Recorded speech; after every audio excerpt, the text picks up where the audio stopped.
Hello, everybody. Welcome to Teach One Tuesday. Today we're going to look at Abraham, Sarah, Hagar, and Keturah. After the great flood, Genesis 10 introduces the sons of Noah.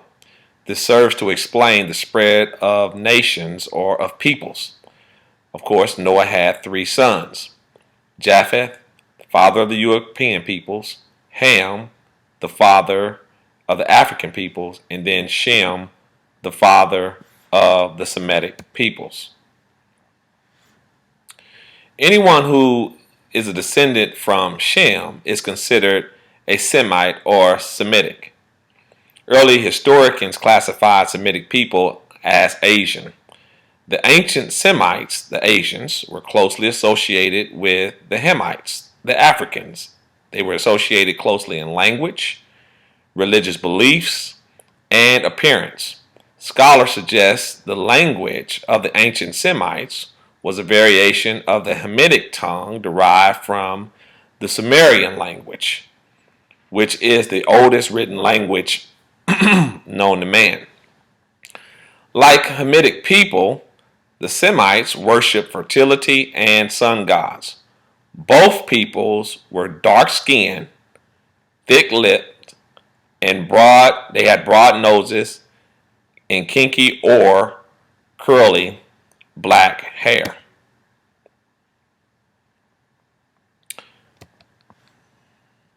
So, due to the fact that Semitic and Hamitic people were neighbors and so closely related, some even refer to them as cousins. It should not surprise us that they engaged in trade, they warred with one another, and they were engaged in intermixing with one another, which this brings me to Genesis 16, 1 through 4. Genesis 16, beginning with verse 1. Now Sarah, Abram's wife, had borne him no children, but she had an Egyptian slave named Hagar. So she said to Abram, "The Lord has kept me from having children. Go, sleep with my slave. Perhaps I can build a family through her." Abram agreed to what Sarah said. So after Abram had been living in Canaan 10 years, Sarah, his wife, took her Egyptian slave, Hagar, and gave her to her husband to be his wife. He slept with Hagar, and she conceived.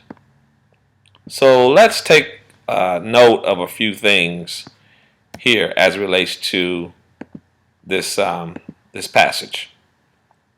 The first thing we need to notice is Sarah was Abraham's half sister, which means she was a Semite or Shemite, a beautiful dark-skinned woman, and you can find this in Genesis 12. And this is how Abraham and the Egyptian kings described her. Though she was not a descendant from Ham, she was a very close relative to the Hamites. It is likely she had dark skin, thick lips, a broad nose, kinky or curly hair. The second thing we need to understand is slavery was the convention of the culture. Enslavement was not the result of racial prejudice. And we got to sort of be careful not to put our Western understanding of slavery as an overlay when we're reading scriptures. Our context and our understanding of slavery is different. Now, slavery is slavery, and no matter what it is, it's still not a good condition to be in. But we are not imagining it the way that we as Africans in diaspora experienced slavery in the United States. But I don't want to take away from the fact that it was slavery. Rather, it was a misfortune of the poor opposed to the result of racial prejudice. Slavery was a normative condition in antiquity, given the vast majority of people during that time were a part of the peasant class. And so the vast majority were all struggling. And some people volunteered to become slaves during antiquity because that was the only way they could survive, quite frankly. The third thing we need to look at is Abraham or Abram and Sarah were living in the land of Canaan for 10 years. Remember, Canaan was one of Ham's sons. So the original Canaanites were African descendants. Lastly, Sarah had an Egyptian slave. The Egyptians were direct descendants of Ham through his son, Mizraim, which means Egypt. So Egypt is referred to in the Bible as the land of Ham, and you can find that in Psalm. Hagar, Abraham's concubine, was a descendant of the African Ham. In other words, Egyptians are Africans, which means Hagar, the mother of Abraham's oldest son, was undoubtedly a black woman. So let's look at the Abrahamic faiths. It was through the lineage of the father Abraham and the mothers Sarah and Hagar that the three Abrahamic faiths were formed. Judaism, Christianity, and Islam all hold in common the same father of faith, which is Abraham. Semitic people take pride in their male's lineage, and they ignore the lineage of the female. As in biblical times, Semitic countries today do not hold females in high regard. Therefore, the Arabs of Islam call themselves Semitic through Abraham rather than Hamitic by Hagar. I'll say that again. Therefore, the Arabs of Islam call themselves Semitic through Abraham rather than Hamitic by Hagar. And so they don't associate their African, they don't associate themselves to their African roots, which is really a part of why we need to have these studies. Many of us don't know that Abraham had an actual third wife. Sarah was his main wife. Hagar was his concubine wife. And then Keturah was his concubine wife. And let's take a look. If we look at Genesis chapter 25, Abraham had taken another wife whose name was Keturah. She bore Medan, Midian, Ishbak, and Shua. And then if we look at First Chronicles, verse 32, chapter 1, verse 32, the son born to Keturah, and it didn't list it, the same thing I just said. Jewish scholars are reluctant to recognize Keturah as Abraham's third wife, though the Bible emphatically states that she is his third wife, and it's right there for you in Genesis, in First Chronicles. After Sarah died at age 127, which can be found in Genesis 23:2, the Bible reports that Keturah became Abraham's wife. Jewish scholars disagree by holding claims that Keturah is really the new name of Hagar, who returns to Abraham after Sarah dies. But there is no credible findings that will support that claim. The Bible simply does not give us that, but it does give us the fact that Abraham married after Sarah. And I don't know about you, but that's not a typical Bible lesson study that you would hear. It just simply wasn't taught to us.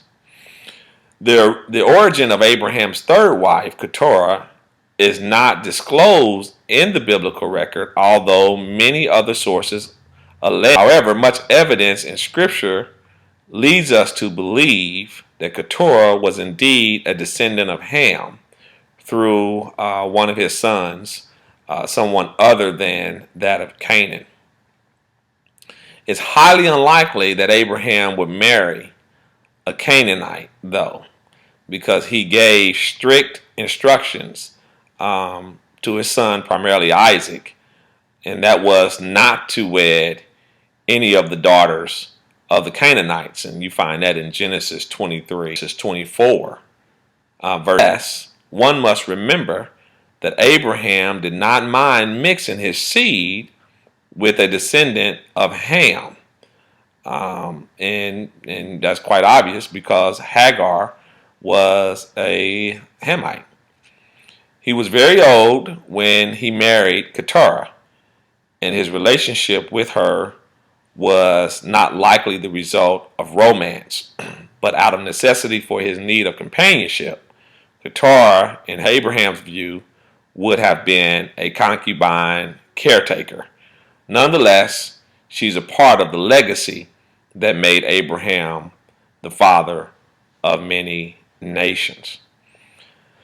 As you look at this text, or if you look at this study, one can see very clearly that the father of our faith, Abraham, more than likely was ethnic, closely related to the Egyptian, dark in pigmentation, everything that you would say about the typical black person. And we also need to look at the fact that all of the women that he was with were of the same. So as you look at the father of nations, of many nations, you have to begin to ask yourself, when did, the white skin start showing up in history? But as we've been taught, and I'm just stating fact, I don't think that we ought to take this information and use it to be prejudiced or to use it negatively against anyone. I'm just saying that we ought to state it the way that it is. And so often what we do is we ask the question, where are black people in the Bible and when did that start? Well, a better question is where are white people in the Bible and when did that start?